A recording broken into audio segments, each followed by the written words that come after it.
बिस्मिल्लाहिर्रहमानिर्रहीम। अस्सलामुअलैकुम। हज़रत उमर रज़ियल्लाहु तआला अन्हु के दरबार का एक वाक़या। हज़रत उमर रज़ियल्लाहु तआला अन्हु के दरबार में एक बाप ने अपने बेटे पर दावा किया कि ये मेरे हुकूक अदा नहीं करता। हज़रत उमर रज़ियल्लाहु तआला अन्हु ने लड़के से दरियाफ़्त किया। उसने कहा, ए अमीरुल मोमिनीन, क्या बाप ही का सारा हक़ औलाद पर है या औलाद का भी बाप पर कुछ हक़ है? हज़रत उमर रज़ियल्लाहु तआला अन्हु ने फरमाया, औलाद का भी बाप के ज़िम्मा हक़ है। कहा, मैं इन हुकूक को सुनना चाहता हूँ। फरमाया, औलाद का हक़ बाप पर यह है कि औलाद हासिल करने के लिए शरीफ औरत की तजवीज़ करे। नंबर 2, और जब औलाद पैदा हो तो उसका नाम अच्छा रखे ताकि इसकी बरकत हो।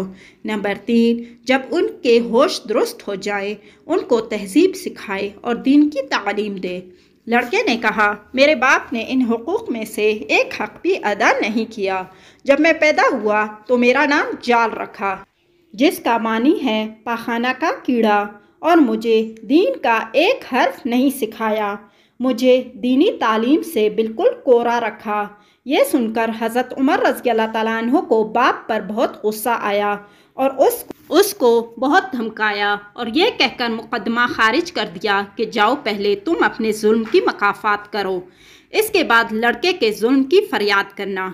हज़रत उमर रज़ियल्लाहु तआला अन्हु ने मुकदमा खारिज कर दिया और बाप से फरमाया कि तूने इससे ज़्यादा हक़ तलफ़ी की है, जाओ अपनी औलाद के साथ ऐसा बर्ताव ना किया करो। हवाला अल-फैज़ुल हसन सफ़ा 102। हक़ूक़ुल बैत।